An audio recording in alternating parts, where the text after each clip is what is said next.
वहीं दिल्ली में बीजेपी सांसद योगेंद्र चंदोलिया ने बताया कि सरदार वल्लभ भाई पटेल की 150वीं जयंती पर देश भर में यूनिटी मार्च का आयोजन किया जा रहा है। हर लोकसभा क्षेत्र में 3 यात्राएं निकाली जाएंगी, जिनके जरिए देश में एकता और भाईचारे का संदेश दिया जाएगा।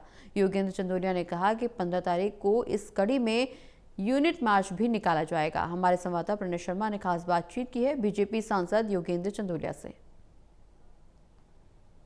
योगेंद्र चंदोलिया इस वक्त हमारे साथ मौजूद हैं। सर, यूनिटी मार्च आपकी अब लोकसभा क्षेत्र में होने जा रही है, क्या रूपरेखा रहेगी? हर लोकसभा क्षेत्र में 3 ये यात्राएं निकाली जानी है। 21 यात्राएं दिल्ली में होनी है। हमारे 7 लोकसभा सांसद हैं। हमारे कमल जी सहरावत जी, रामवीर विधुड़ी जी और प्रवीण खंडेलवाल जी ने एक यात्रा की है। मेरी यात्रा 15 तारीख को, 16 तारीख को और 18 तारीख को है मेरे पार्लियामेंट क्षेत्र के अंदर।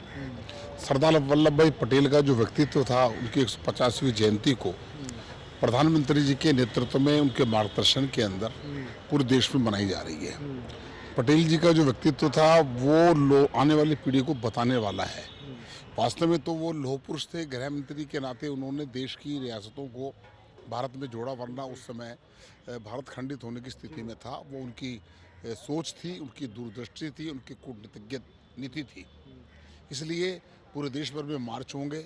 उसमें RWS के लोग, मार्केट के लोग, व्यापारी लोग, स्कूल के बच्चे, कॉलेज के बच्चे और माई भारत के बैनर के नीचे ये यात्रा निकाली जाएगी। आपने एक बात और कही कि एक संदेश देने की कोशिश की जाएगी इस यात्रा के जरिए कि हम सभी एक हैं। जिस तरह का अभी ब्लास्ट हुआ, आपने उसका भी जिक्र किया, किस तरह से उसे देखते हैं और ये यात्रा को कैसे उसके साथ आप जोड़ पा रहे हैं? देखिए, जो ब्लास्ट हुआ बहुत ही दुर्भाग्यपूर्ण घटना है, उस पर क्या बोला जाए। लेकिन इस प्रकार की जो टेररिस्ट गतिविधियां देश में कुछ लोग चलाते हैं, उनके समर्थक देश के अंदर बैठे हुए हैं। मुझे लगता है समय समय पर प्रधानमंत्री जी ने माकूल जवाब दिया है।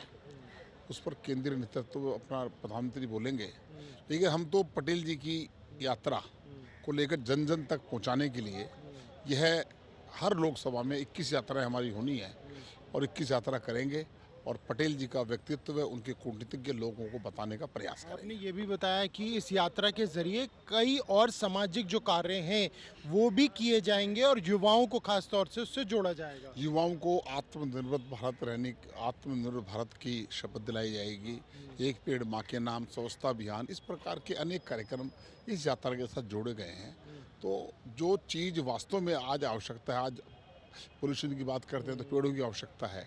एक पेड़ अगर हमने अपने जीवन में लगा दिया तो मुझे लगता है कि उससे ही हमारी जिम्मेदारी नहीं है, अनेक पेड़ लगाने होंगे।